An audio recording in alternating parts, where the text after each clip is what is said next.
Let's take a look at the trick to using Nest thermostats in a two-zone house.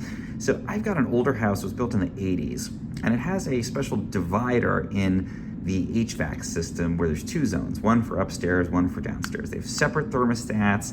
They're connected to the same air conditioner though. And the idea is that if you want to cool the upstairs, you can basically shut off the downstairs zone and just send all the cool up there, or vice versa, you can cool it downstairs, or you can do both at the same time. Now, what I didn't realize is that there's actually an issue with the Nest thermostat if you use two different Nest thermostats.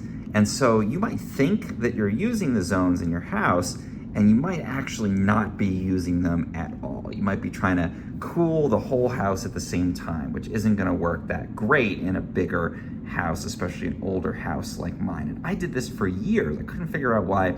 Even when I tried to set to just use one zone, I wasn't cooling my upstairs. It just wasn't cooling down. And the answer is that it's actually to change the zone settings for your older system like mine. It's not enough to just turn the thermostat, one of your Nest thermostats, to a setting where it's not going to activate. So if I, want to just prioritize my upstairs zone on downstairs, before what I was doing was turning this up to like 76 or something. And I thought, okay, when the system is off, you can see it's not illuminated or anything like that, it's going to switch off my downstairs zone. It's smart enough to figure that out, and it'll prioritize just the upstairs. Well, actually, no. It turns out that that's how a traditional old school thermostat would have worked. When you shut off the AC, it would shut off the zone and turn on just the upstairs zone. But the Nest thermostat, since it's all digital, it's still sending a signal to the AC, hey, we're still switched on. It's handling all the temperature control on here.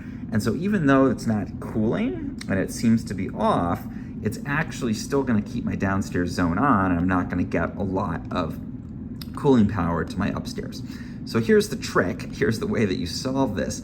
If you wanna switch off your zone downstairs, for example here, you can't just set it to a high temperature where the system's not gonna run. You actually have to go in and go to mode and then go to off. And once you shut off the thermostat for the downstairs zone, that will send the signal to your system. If you've got an older system like mine, hey, shut off the downstairs, just like what happened with an old school analog thermostat. Now that's going to switch off the downstairs zone, send all the cool up to the upstairs, and actually it cools my upstairs really well. So I was looking into getting like supplementary air conditioners, running window units. All it took was that one simple change. Remember, don't just switch the thermostat to say cool and then set it to a high temperature like you probably do if you just want to turn the AC off. To disable the zone, we've got to go over here and do off. And once you do that, your zone's gonna go upstairs and you're gonna be golden. You can do it the other way around too, the upstairs one. If you wanna run them both at the same time, by all means, go ahead and keep it on cool on both of them. But if you wanna prioritize one zone, make sure to shut off the other.